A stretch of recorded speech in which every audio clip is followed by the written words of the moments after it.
Yo, yo, yo, what's going on, everybody? What's going on, Welcome. brother? How you doing? Man, I'm feeling great, feeling great. Cody, we have a very, very special edition of today's Fantasy Fire and Ice NFL edition presented by Sportstopia. Who's going to be joining us today? We got some good people. We got some great people. Daryl from Sportstopia, and we got Steve from Drafters are going to be joining us. We're going to be going through a Drafters Million Best Ball. I'm excited. How about you?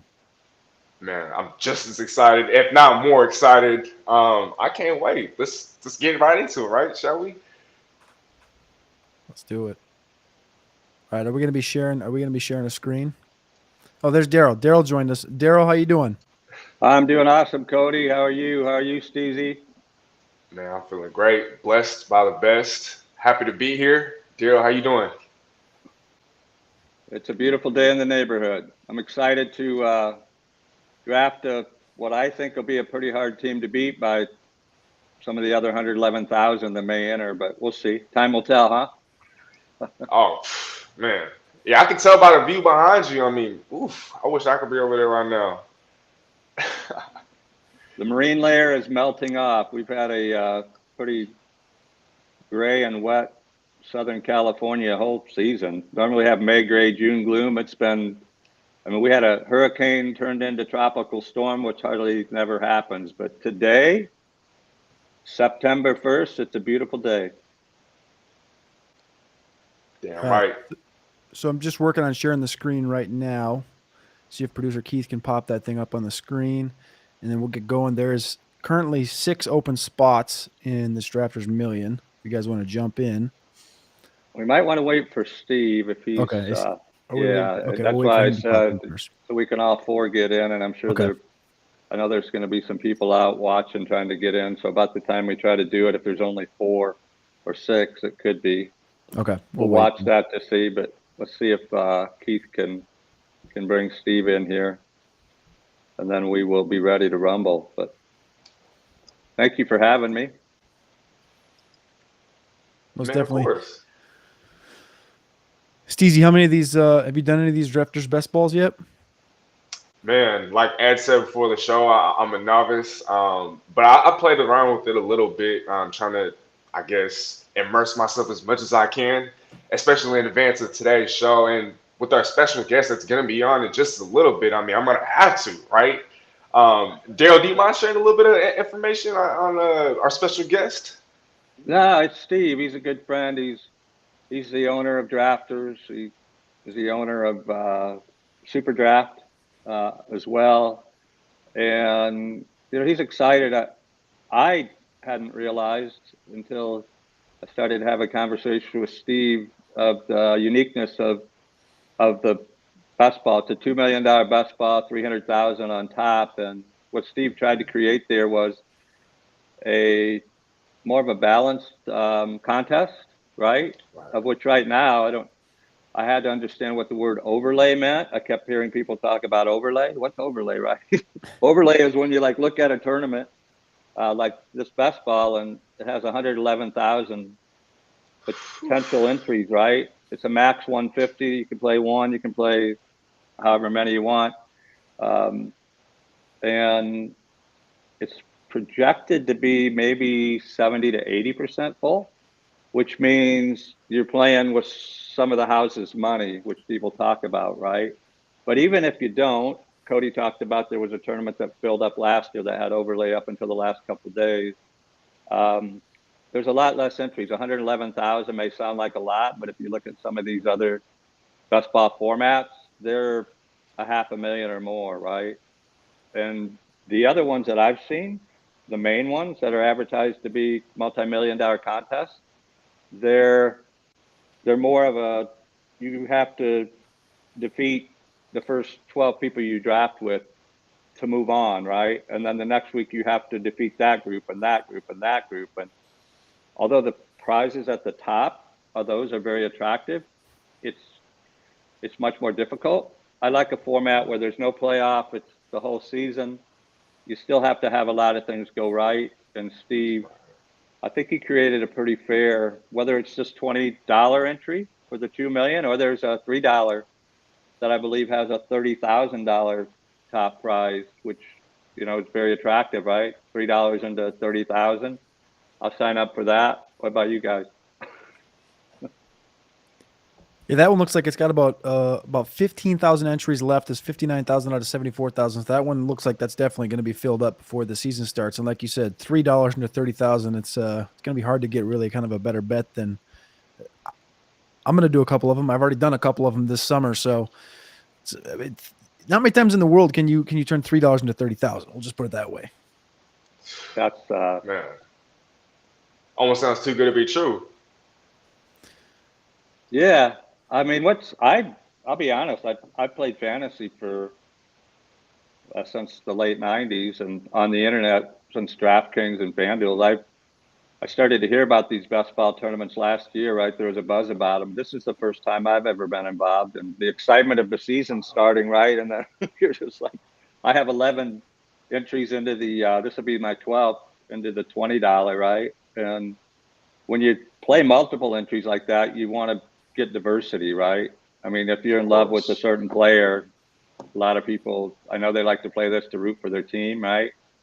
But what you hate to have happen is you have your Josh Allens or your Lamar Jacksons of the world, and all of a sudden that first week, God forbid, they tweak a knee or something, right? And you're like, oh no, and you have them in every lineup, right? So not a good thing. So I was just talking about that on a different show, kind of just going into the season. How I kind of look at right now as kind of like week 0 because there's no NFL games.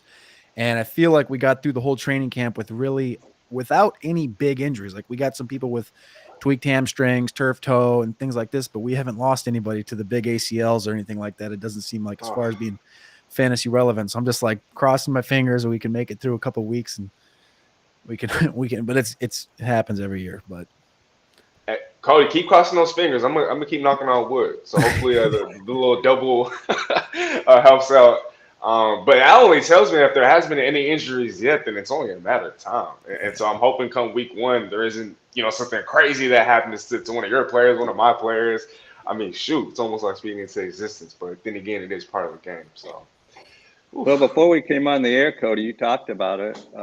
Kamara, he's out for the first 3 games for disciplinary reasons, I think, and then Miller, right, the rookie they signed, that I think when healthy is going to be a factor. But you kind of have Williams all alone, and we know what he can do, right? So I think he's got to be somebody you look at early, and then when Kamara comes back, personally, I mean, I know what he's capable of. It's going to be interesting to see Carr, and they've got, they have those weapons with Olave and tight end, right? Jawan Johnson and who came back? Graham. Graham came Yes, he back. did. Yeah. Michael Thomas should be healthy. Like I do think you bring up Jamal Williams. It's a good thing because I love Kendra Miller. I've been a big fan of Kendra Miller since he was coming out, and I thought he was a top 5, top 3 back in this class. But the Oh, injury thing is just leaving me really in a weird situation because the knee injury he's coming off of was an MCL. He had surgery. You fast forward all the way to August. He seemed like he was fine through camp, tweaks the knee, and then a week later, all of a sudden it's a hamstring injury. And you enter the season, and it's like nobody's been talking about Jamal Williams, like he just said. And what do we know about him? Led the NFL in rushing touchdowns in 2022. Like mhm. we know he can do it, and I'm of the belief that I think the New Orleans Saints are going to run away with the NFC South this year. Some people like the Panthers, but I love the Saints as far as that goes with this how this offense is built, how this defense is built. So you put Jamal Williams in here for the first 3 weeks. You got a banged up Kendra Miller, and then you have Kamara coming back. That's only going to bring the juice. But I think I haven't really accepted the fact that I think Jamal Williams is probably one of the better values right now on the face of fantasy football, just because, again, he doesn't need to have the biggest workload. He can literally just sit in that Jamal Williams role that we saw in Detroit last year. 17 touchdowns will pay in any format of fantasy all year. And so, yeah, I it's going to be totally. tough for me to accept the Kendra Miller thing, but I think Jamal is, again, going to be a guy. I mean, Do you, if he gets off to a hot start and Kamara comes back and Miller, I mean, they're still going to use him like they use him, right? He's of going to be in course. there inside the red zone. So let's get started. I was just told there's some technical difficulty, so we don't want to keep the viewers longer, but go ahead and bring it up. How many spaces? Let us three get in and go at it and see what we can do. Okie dokie. Well, I just shared the screen. We'll have to have, there it is. Boom. Ooh. All right, so it looks like the $20 Drafters Million NFL Best Ball Championship. It's got 2 spots filled so far. So if us three join, that'll get up to 5. And if you are listening along, please feel free to jump in. You can use the promo code FSL, Fantasy Sports Logic, and you get, what is it, a double deposit after $100 if you're a first-time depositor. This is PPR. You do have 1 quarterback, 2 running backs, 3 receivers, a tight end, and a flex. And again, remember, first place, $300,000. And this thing's only half full, so we're going to go ahead and jump in here. Mine is showing 11 of 12 in the fast draft, but let me see. Yeah, I see 11 and 12 as well. Okay, well, maybe. Yeah, let's wait because we're not all going to be able to get in. Let's wait till it rolls around. What are you seeing, Cody? Your draft will begin when 9 more join. That's what mine says. You're seeing the $20 one at mine's showing 11 of 12.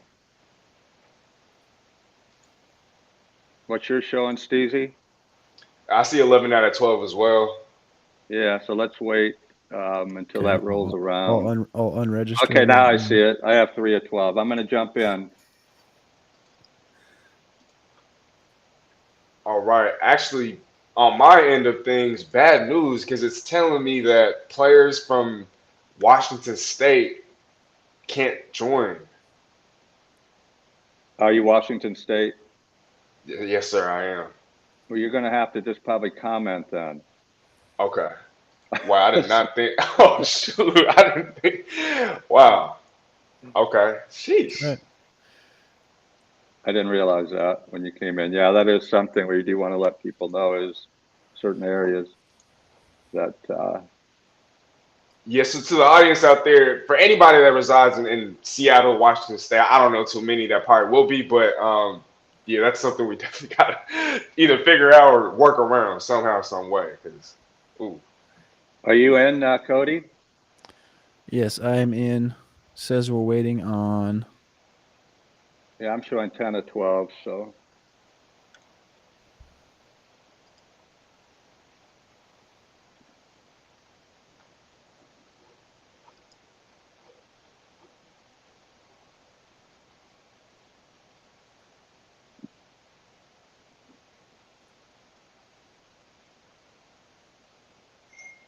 So you a big Seahawks fan, Steezy? Yes, sir. I covered the Seahawks out here, actually. Big Seahawk guy. Went to a lot of Seahawks training camps. Been real tuned in, tapped in.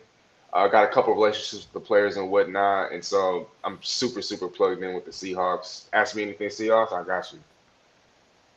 Nice. All right, so it looks like we're full in here. Do we get in the same draft? What is your handle? Your handle is FSL CEO? Yep.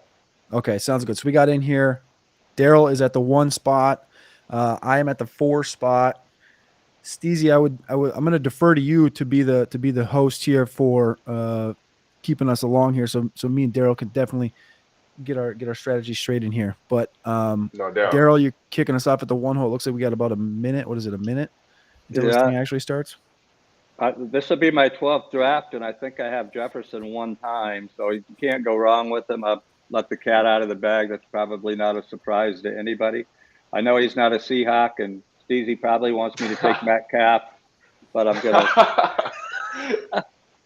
gonna pass on him and Lockett and go way out on a limb and take a chance on JJ, even though Addison may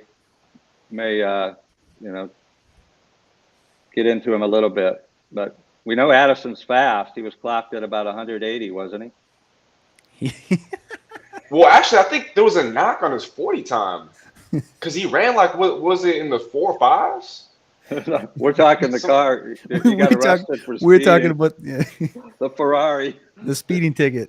Oh my gosh. Okay, yeah. Well, he did talk about how he was trying to save his dog, or he was taking his dog to the ER. But okay, I didn't get the joke. My gosh. Yeah. No, that was a good one. That was a good one, Daryl. Daryl had to Yeah, it sneak was one in funny in there. the interview when he got signed and he got the bonus. He said, "What are you going to do with your big bonus?" He said, "Buy a Ferrari." He did, didn't he? He, he Okay, did. I'm on the board with Jefferson, and what you want to watch, he's round 13 by, and there are a Mhm. lot of players on 13. So you Got Cody on the clock here. Ooh, that was a fast pick. Who was that right there? I can't really. Oh, C-Mac. Cody, there was a report yesterday that came out. I think Kyle Shanahan talked about how they want to lighten the load, quote unquote, unlike what Carolina did. And obviously, Elijah Mitchell going late in drafts. How confident are you in Christian McCaffrey with that fourth overall pick? I've never been the biggest McCaffrey guy because of injuries, and injuries is this thing that, for a DeAndre Swift types, the Devonta Freemans of the world, I've always been one very cautious of those situations and just paid attention to the ankles, the knees, and stuff. So Right. McCaffrey's been a guy I've always kind of been off of. Now that did burn me one year, but Mhm. as far as the expectation of them being smart, that's what we always wanted out of Carolina. You always wanted Carolina to be smart and be like, hey man, Carolina understood this is our only. I mean, they had DJ Moore, but they didn't know how to use him. This is our only dude. It's like we need to Yeah. give McCaffrey the ball 30 times. Now you look at the San Francisco offense, McCaffrey really only needs to probably touch the ball like 17, 18 times, 19 times, maybe. Like Debo's there, Brandon Ayuk's there, Kittle's there. I think that they have a bevy of competent running backs behind him. And think about a fresh Christian McCaffrey working out of the slot more.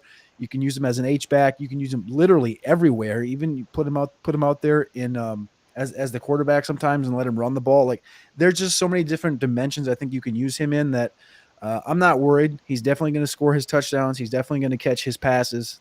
I mean, it's Christian McCaffrey, so that's kind of my Yeah, I'm the same cut way. and I chase.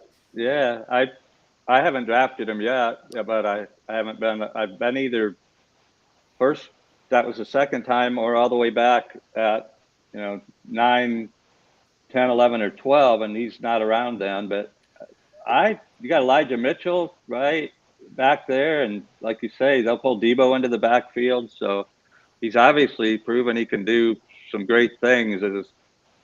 I'm not sure with the balance that the 49ers have.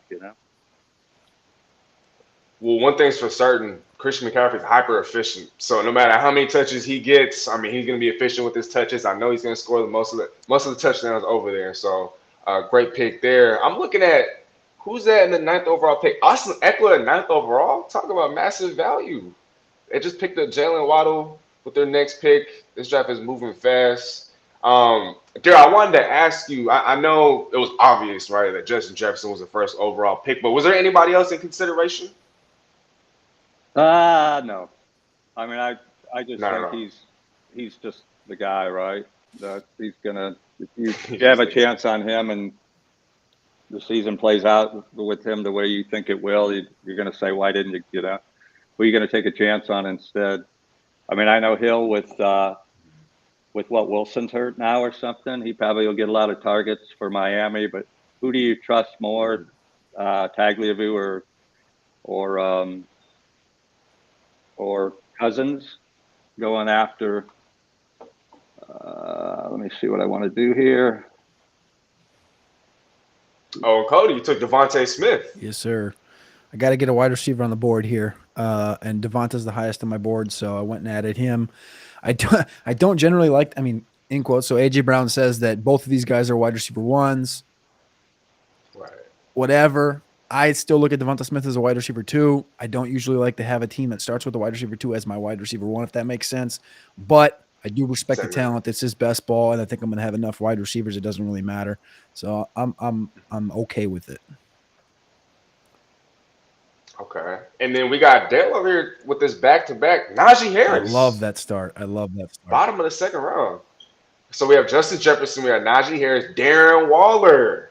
Daryl, talk to me. We got people saying that Darren Waller is going to be the tight end one overall. We got some people saying that he's the most injured tight end in the history of tight ends. Can you take me through your thought process here? I mean, tight end. I like to fill the starting in this format. They play one quarterback, two running backs, Right. three receivers, and a tight end. And you got Kelce, obviously everybody's flavor of for good reason, right? But I just think Right. Waller and Jones, I like the synergy. He's a target. I think this is a breakout year for him, although he's had great years, not number one years. But I wanted a good tight end there to build around. The thing that again, if you look, my first two players I have a Jefferson and Waller week 13, so I got to watch that on receivers and tight ends. My second tight end not to be a 13, but I like him. I think he gets a lot of targets and gets into the house quite a few times. So, what do you think about that pick? I like Man, I like that. I like the Darren Waller one. I love Darren Waller. Also a big Najee Harris guy. So you made a fan out of me right away with both of these two picks. I was at Steelers camp a couple weeks ago, and a lot of people are hating on Najee Harris, but he is still the cream of the crop. And he doesn't have a bad pound of weight on him, no fat, and I think they're still going to lean on him 80+%. So, and Darren Waller, I talked about it on our show yesterday, and I drafted him in that Yahoo mock draft. I think Darren Waller is going to have a 25, 28% target share. So I like how you started here. You talk about Justin Jefferson being the best. Najee Harris is one of the better values at running back. Darren Waller, I think, tight end one. Absolutely. I'm not trying to suck up to you, but I absolutely love this start.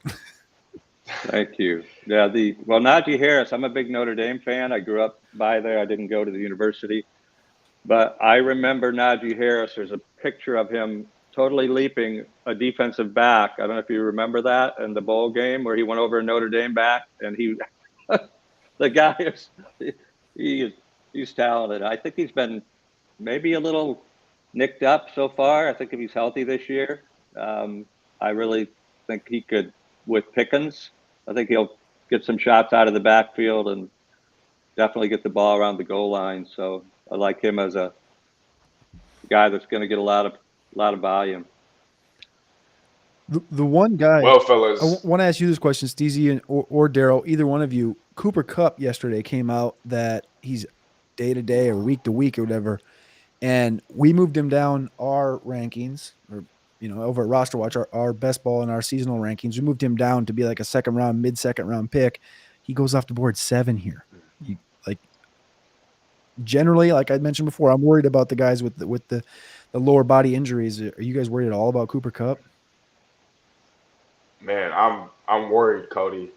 As soon as I got news of that report, I was just like, yeah, I'm staying far and away from Cooper Kupp. I understand the talents there. I understand when he was healthy and on the field last year, he was averaging about 23, 22 something fantasy points per game in PPR formats. But there's been a history of him missing time. There's been a history of him and injuries. And so I just don't know if with my first pick, in the first round or of drafts, I don't know if I'm willing to take that risk, especially with the plethora of talent available at wide receiver. I understand the Rams. A lot of people are looking at them as a quote unquote bad team. And so, okay, they're going to be playing from behind a lot. Matthew Stafford's going to, favor Cooper Kupp, obviously. But man, there's just too much of a history of injuries there. That scares me. I mean, maybe if I could get him at the bottom of the second, maybe at the turn, second going into the third, then possibly. Value's too much to pass up there. But 7th overall, maybe they're not paying attention. I don't know, but I'm staying far and away from him, at least at that price. That being said, though, we are in round 5. Daryl just took Joe Burrow, but there was a small run of quarterbacks in round 3. We had Patrick Mahomes, Josh Allen, and Lamar Jackson. Joe Burrow just went. Cody, do you have a particular strategy when it comes to taking quarterbacks? Are you a guy that wants to wait later? Are you a guy that wants to get one of those top guys? Quarterback and tight end are the two positions that I just let come to me. If I feel a value is there, I'll do it. If I don't, I'll just let it ride and I'll wait and see what is given to me in the middle to late rounds, and I'm totally okay with that. I'm gonna go ahead and take Tyler Lockett here, which is not. Ooh, that's my You guy. did that for Steezy. That's a Steezy pick. You did that. It's not a sexy one, but I mean, as you know, you're a Seattle guy, and it's just what it is. Mr. Consistency. We know that Jackson Smith and Jig was banged up right now. We know what DK Metcalf is, but I'm pretty confident in this offense. I talked about the New Orleans Saints earlier. I think the Saints and the Seahawks are two teams.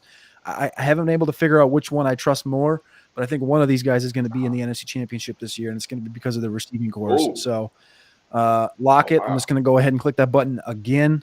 the Lockett's of the world, the Mike Evanses, the Michael Thomases, all these guys that are kind of aging, they still got a couple years, 1-2 years left. I'm trusting. Generally, I'm out on the older guys, but I still think a couple of these guys got some years left in them. I mean, Cody, yeah, Tyler Lockett hasn't slowed down. I mean, if I'm not mistaken, he's the only receiver in the NFL in the last 4 years with 1,000+ yards and 8+ touchdowns. There it is. And so I think with the Jackson Smith and Jigba, like you alluded to, I don't think he's playing week 1. Probably won't play week 2. But with his presence, I think that actually opens things up for Tyler Lockett. I mean, for the longest time here in Seattle, depth behind DK Metcalf and Tyler Lockett has long been a weakness. And so now that there's guys to alleviate some of that pressure, I think it'll actually prolong Tyler Lockett's career. So we'll see what happens there. But I love that Tyler Lockett pick. I mean, I feel like he's perpetually undervalued in all drafts. And so I'm glad to see that you're capitalizing on what other people aren't. Love to see it.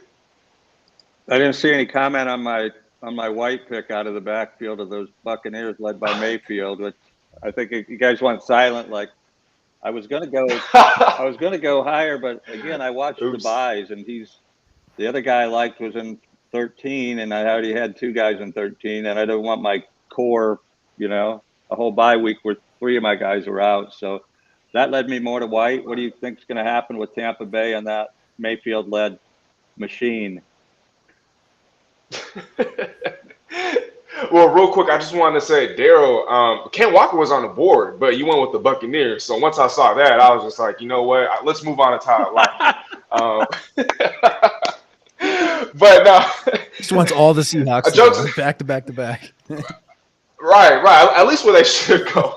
But no, jokes aside, though, Rachaad White, I know there was a stat last year that's been popping up, especially whenever his name comes up, that Baker Mayfield loves to target his running backs. And I think over in Tampa Bay, I don't know if that's going to be the case all year long, just because he has 2 superstars at wide receiver and a Mike Evans and a Chris Godwin, who I think is going to soak up a majority of the targets. I do think he'll be the third option in that passing game. And obviously when it comes to, the carries out of the backfield, he's going to dominate that. But I'm not too sure about their offense as a whole. I'm still a little iffy on their offensive line. I don't think it's a bad pick. I still think he's a low-end, let's say mid to low-end RB2.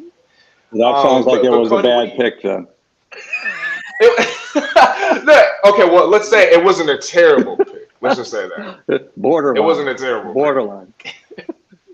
But no, a lot of people are high on Rachaad White. And so I think I'm just kind of not in that consensus. But I don't know, Cody, what do you think, bro? Am I tripping? I think he's middling. That's the problem. Is I think his upside is there. I think he's a great pass catcher. I loved him come out of Arizona State. He had, I think, 55 targets or 45 receptions coming out of Arizona State.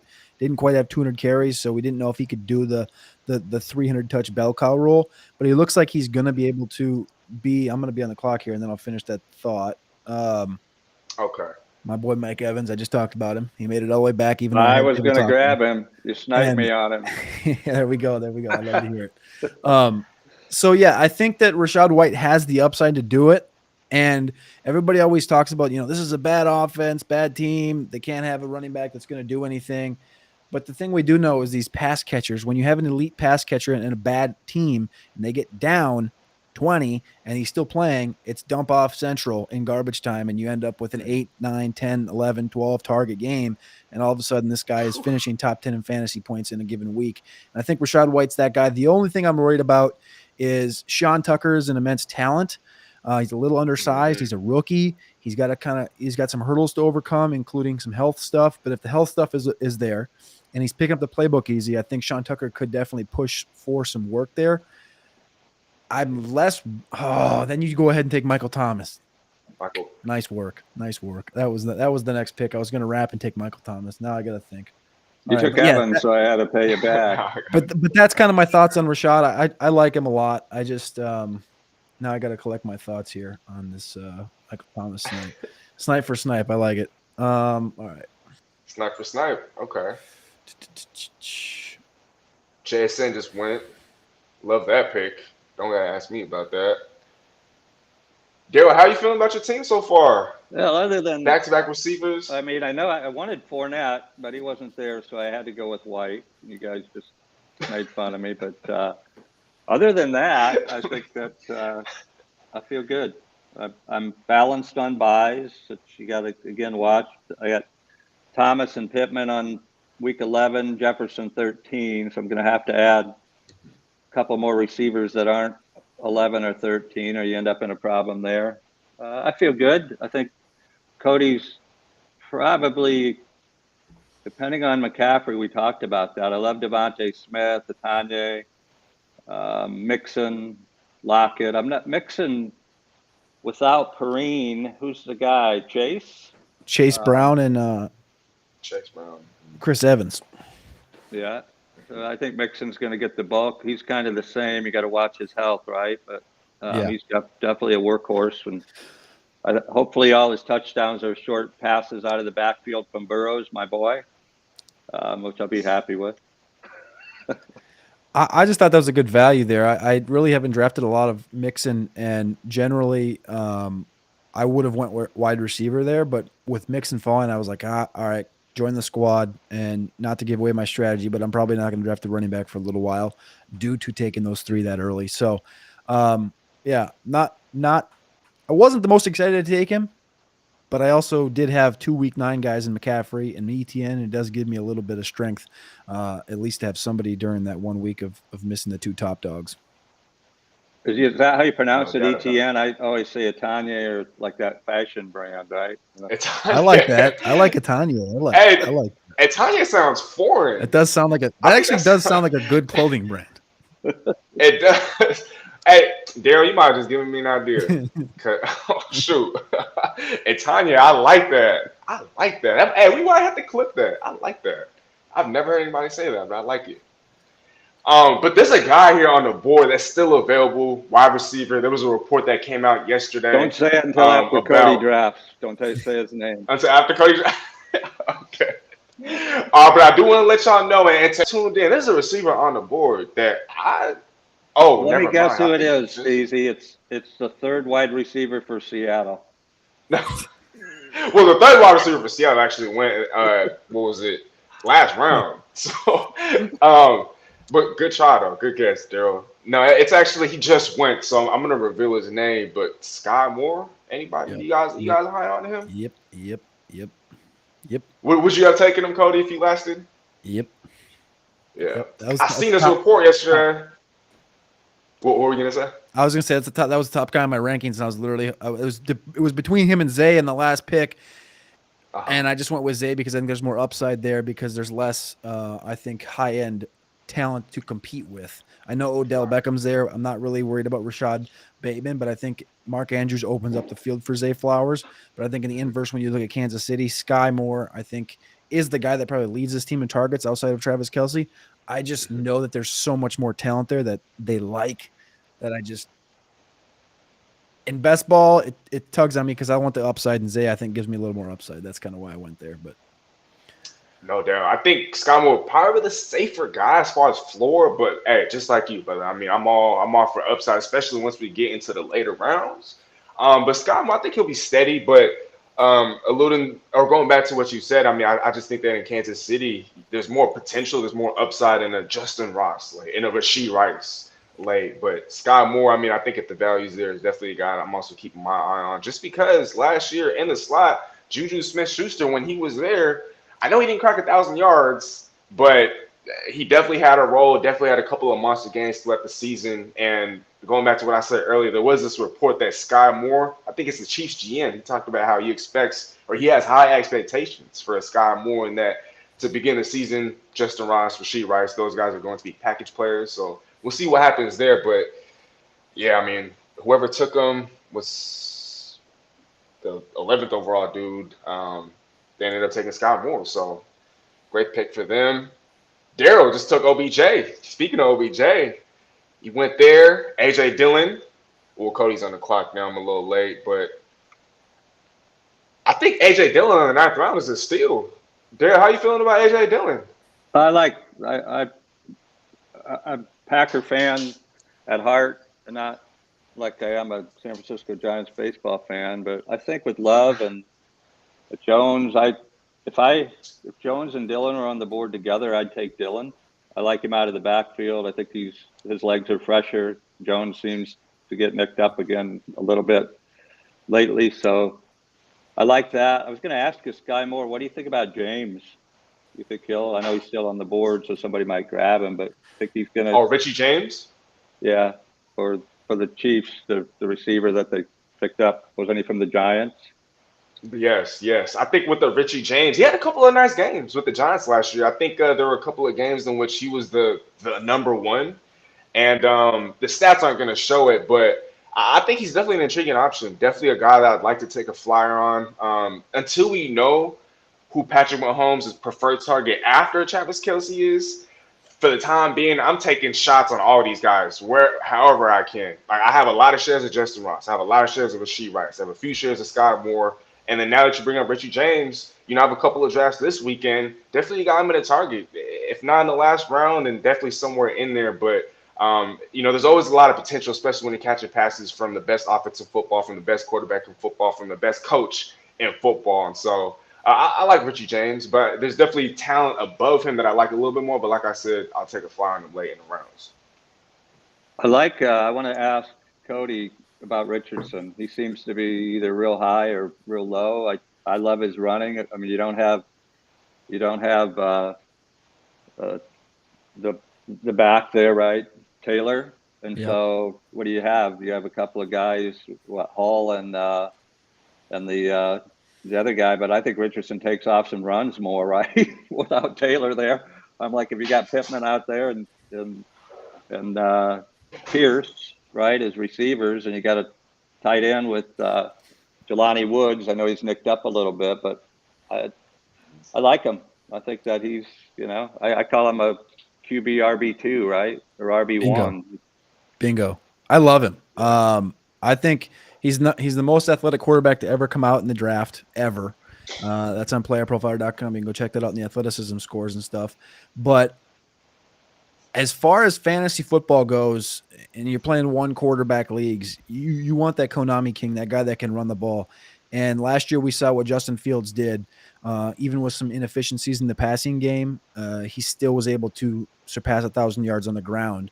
And it was always of the ilk that if Richardson got drafted top 10 and if he was given the keys week 1, he was going for 1,200 yards on the ground this season. And I'm still there. That's a little over 70 yards rushing per game, which with him in this offense, in this situation, I don't think that's blasphemy. I think that's completely I just think it's going to happen. People like look at me when I say that and they're like, dude, come on. It's a rookie. This offense bad. He doesn't really have anybody around him. It's like, okay, well, the Jonathan Taylor thing I think can be looked at in two different ways. One is, yes, it would help him because the defense is going to be looking at both guys, but also they're going to be saying he can't beat us over the air. So he can't beat us over the top, so we're going to put 8 guys in the box. Well, if you put 8 guys in the box, I got news for you. Anthony Richardson's been working with Josh Allen and his passing coach, and he can make some throws. And the throws that he can't make, he'll run. And even if you have a spy on him, he's 6'4", 250 pounds, and it's going to be very, very, very, very, very tough to slow him down. So I'm going to make a pick here. I agree with everything you're saying. I think he's got huge upside, and look at the quarterbacks that have been excelling. They're dual threats, right? They take it down, and like Fields, you said last year, it was crazy to watch him, right? 100 yards at halftime, right? Yeah, a touchdown. You're like, and I think he can do that. I think that's exactly what Richardson's able to do. We saw the flashes at Florida. And I think the passing is going to be similar. Even if he doesn't hit 60% in year 1, I think you're still going to have enough big plays that it's going to keep the defense halfway honest. And like I said, even if they do have like a spy on Richardson, there's very few guys in the league. Jeremy Chin is one that comes to mind from Carolina, who's 6'3", 225. That's a guy that could possibly be a spy on an Anthony Richardson just due to his sheer size and athleticism. But there's very few. You can say, oh, let's put Danielle Hunter on him. Well, Danielle Hunter doesn't have the agility that Anthony Richardson does. So he'll be able to shake him and he'll be able to run him over. And most of you put a small nickel or a small safety on him, it's not really going to be a comparison as to what Richardson can do to those guys. So as far as one quarterback fantasy, I'm drafting him literally every single time I can get him at a decent cost, and this is one of those times pick 100. So every time, like I said, love it. Wow, You're on the clock again there, Cody. I forgot to mention this earlier. I know we're a couple rounds late, but Cody, you took the guy that we were just talking about earlier, Alvin Kamara, in the 8th round. I Yeah. think that's massive value. I mean, I understand he hasn't been what he has been in years past, but man, I love. Well, Daryl, don't get me wrong, I like your draft, but Cody, I love what you're doing with yours. I mean, it's just value everywhere. You talked about Anthony Richardson. I'm all aboard the hype train for one, and then Alvin Kamara. I've actually been trying to trade for him in my other teams, in my other leagues, and so you're just picking up a lot of my guys. But Cody, do you think that Alvin Kamara and Jamal Williams can coexist? Like, are they both flex plays once they're both active, or are they both RB3s, RB2s? What's I your stance we on that? we saw it with Mark Ingram and Elvin Kamara, right? In Elvin Kamara's rookie season, and they both ate, and they were both in a good offense. We know how good Kamara is as a receiver. I think it really does depend on what this offense looks like when Kamara does come back. Right now, I trust Michael Thomas, but again, things happen, injuries happen. They're going to roll out Olave. They're going to roll out Michael Thomas. And if an injury does happen, I think Kamara is a guy that they trust, similar to we talked about McCaffrey before. McCaffrey is a guy that they 100% trust at wide receiver. I think that's why you saw him actually get paid at the running back position, because they know he can transform to a wide receiver if that's needed. I think Kamara is also of the same ilk. I think he's going to be healthy. I think Kamara is a no doubt start every single week in lineup leagues. And Jamal Williams is a guy in best ball that I think you'll want just because of that touchdown upside. And if there's any given week where it's like, okay, the game script calls for an 18 to 20 carry Jamal Williams game, even with Kamara in the lineup, Kamara has seven carries and 7 receptions. It's a Jamal Williams week just because the game script calls for it. You think about that all the way back to the Bill Belichick stuff. Every single week is a different game plan. And that's how you utilize having guys that can do different things.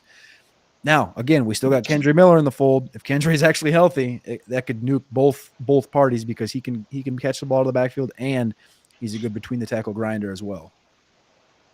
One more Alvin Kamara question. Sorry, Daryl, but do you think this is his last year in New Orleans? I don't know. I think it really depends on the season, and Kendre being there would spell that, right? You can get a guy like a Jamal. You can get it. I mean, Leonard Fournette's still out there too. So it's like if you want a grinder like that, you can go get one for free on the street going forward, I think. And of course, you have Kendre Miller who can catch passes out of the backfield. I think if Kendre takes the step forward that they think he will this year, I think it is Alvin Kamara's last year, but that's all dependent on injuries. And you know what? If Kamara goes for 1,500 all purpose and he does a lot out of the receiving game, it would be hard for me to let a guy like that go, given how important that role is when you look at like a McCaffrey and stuff. Because I think Kamara is one of the closest guys to McCaffrey, maybe a Gibbs. Like there's very few that can do all those things. Big shout out in the chat to Big Draft Energy. Glad you made it. He's got a nice following. He does some really good content. I don't know if you guys follow him on Twitter, but he's a good guy with a lot of great things happening. Got he joined. I think he was going to try to get in the draft, but kind of filled up fast. I see Ed got in the draft before us. He was trying to jump the gun. He said. Yeah, let me shout out Better Boss here in the chat. They talked about how Waller's the next Galladay. Got married, got paid, not sure what drive he will have. I think that might be a little extreme.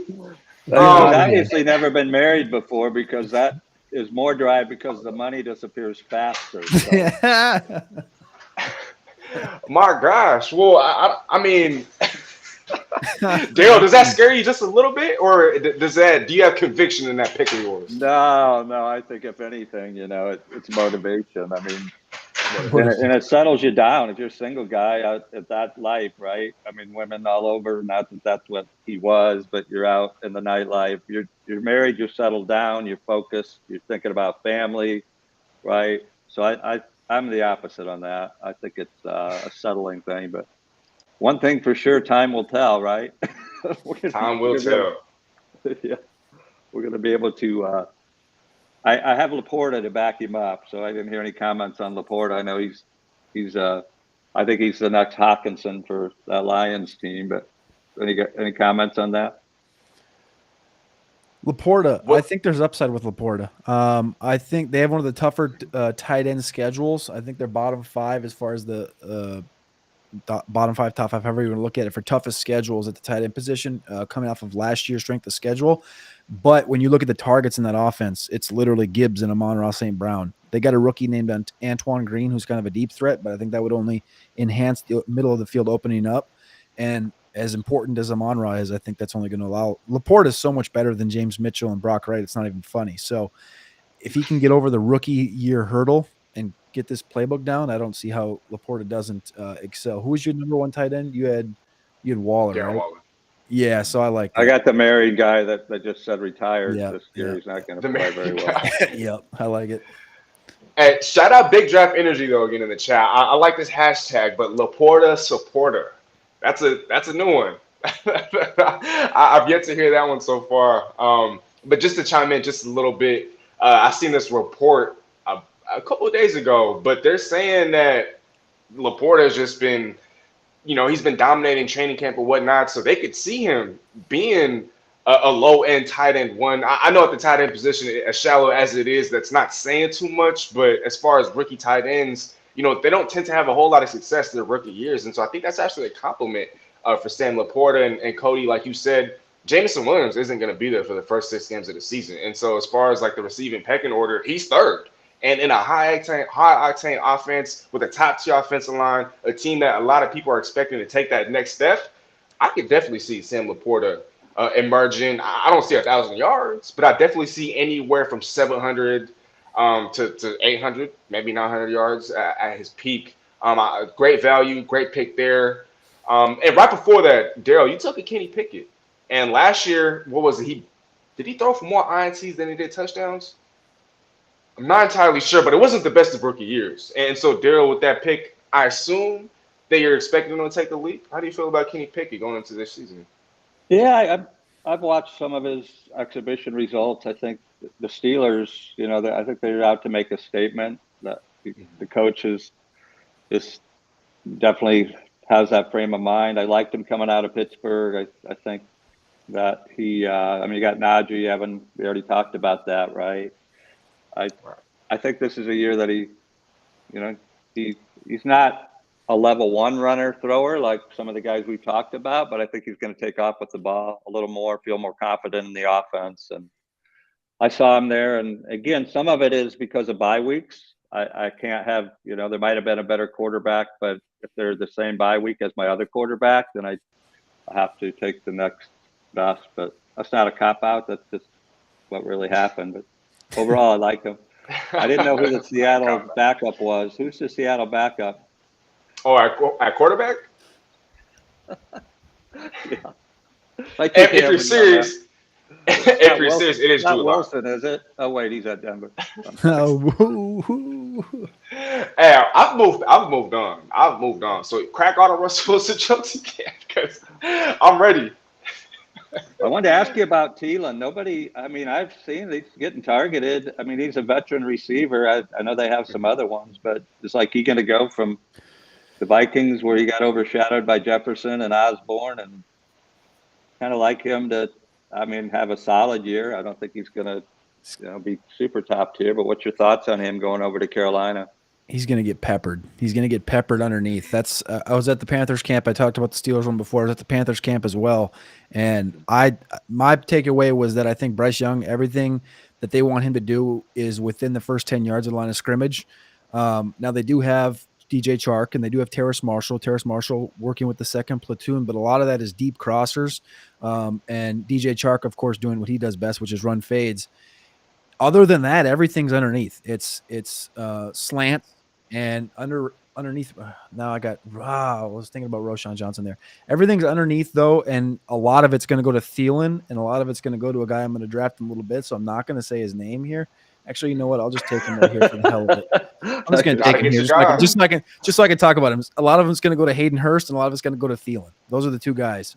They like Miles Sanders out of the backfield too, but I thought Thielen looked fantastic. He's another one of those aging guys, like I mentioned earlier, with the Evanses, the Ridleys, the Lockett's, the Michael Thomases. Everyone's like, oh, yeah, put Adam Thielen in that bucket, just ship him down.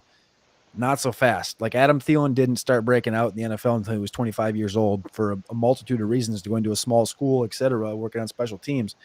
He's still got a couple years left in him of spry football.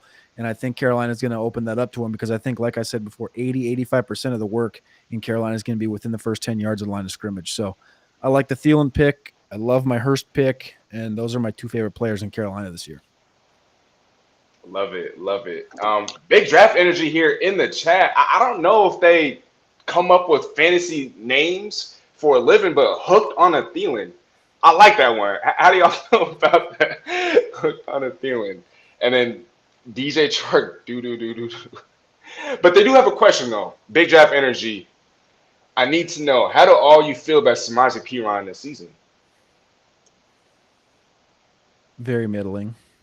Very middling.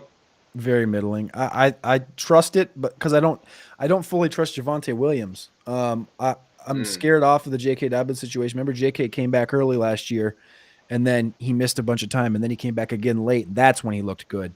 So I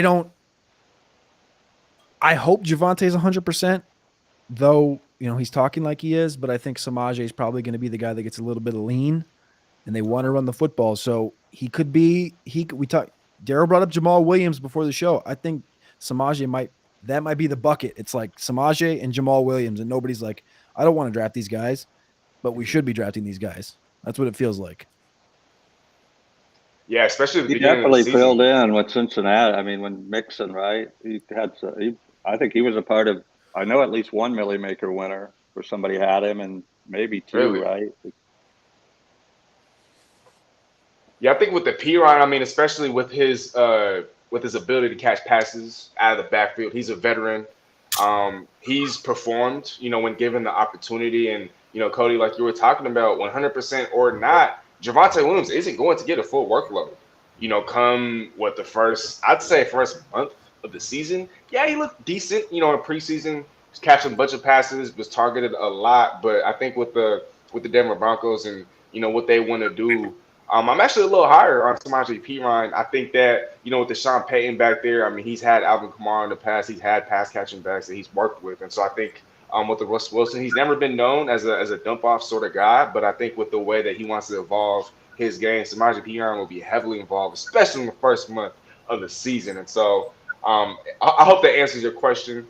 Who was a big draft energy? I guess we have mixed feelings as far as, guys on the panel, but I think I'm the highest on Samaje Perine here out of everybody. But our special guest. I think they told us we had about 5 minutes. Steve. Hey, Steve. Hey. How we Steve, doing? how we doing? Good. How are you guys? Awesome. We're having great. fun. Drafting away over here. Thank you for joining us. Who's got the best lineup? Team 4. I think Cody does by far and away, but I told him time will tell. He's sitting there in that number 4 spot, and he's hitting it pretty good. I think it's going to be. What I like about it is we had an agreement. We're going to split this. I'm going to give him $10, and I get to split the $300,000 if we win. So yeah. What can I say? I joined so late. I'm sorry, guys. Just technical difficulties. Steve, don't even worry. Don't even worry. Ain't a thing. Thank you for joining. Shoot, we were looking forward to this, and it's nice to finally meet you. Well, what can I say about myself? I'm started Super Draft. We have a deal now with the Sporting News. Big press is coming out, so Super Draft has been my baby. And during the growth of Super Draft, we purchased drafters. Right? I purchased drafters. So now that Super Draft has got a new home, a new group of guys managing it, great things are coming there. But drafters, wow! Like we went from 100,000 2 years ago to $1 million last year. This year, we got $2 million. Everybody's going like, well, you're only 50% full. Are we going to get paid? Yeah, we're going to get, everybody's going to get paid, right? It's like people are worried that there's a big overlay out there. I said, guys, overlay means that we're giving the user base so much more money, right? The odds are like unbelievable compared to, like if you look at, if you look at Underdog, $15 million prize pool.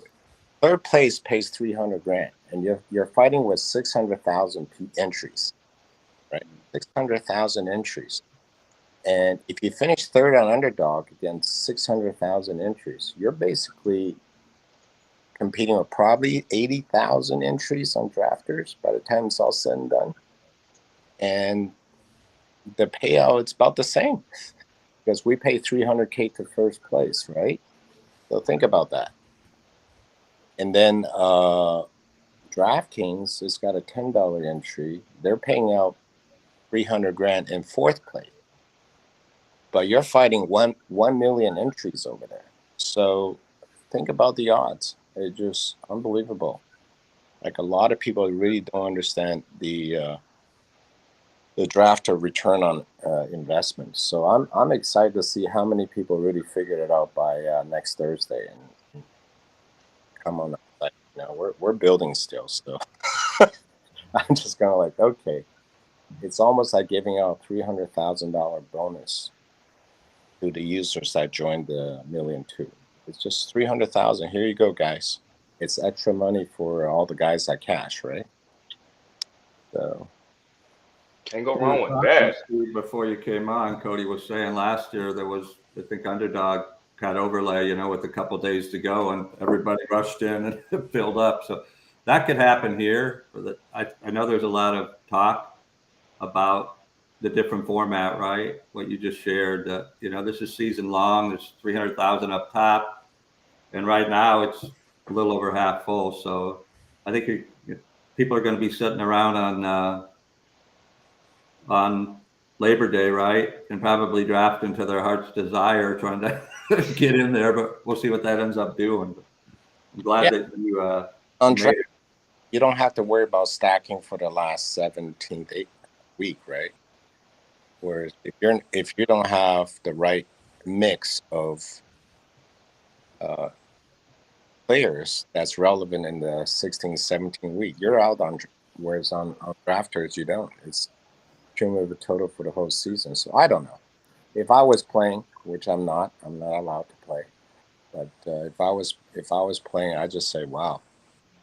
I think drafters, they're interesting. Good luck, guys. Thank you, Steve. Appreciate it. We'll have you back. Thank you. Yeah. For those of you guys that missed it, Steve Wang here is the owner of drafters.com. So, Steve, thank you so much for taking the time out of your busy day to join us on today's show. For those of you guys that are just now hopping on, we don't have too much time left, but man, I have fun. Cody, you have fun? Daryl, you have fun? Had a blast. Thank you. Had a blast. I had a blast as well. Steve, I hope I get to draft with you one of these days. But I guess as long as I'm living in Washington State, I can't do that. So do you have any advice on ways to work around that? Not legally. Now, no, I was actually half joking. I'm not over here I'm not trying to incriminate anybody, so don't take me too seriously. Yeah, I think it's okay to have a private contest, head-to-head. Uh-huh. You know, snake draft when the season gets going. As long as it's not public, we can have private contact with you and I or whoever else, small group. That's even from Washington State. So well, sounds good.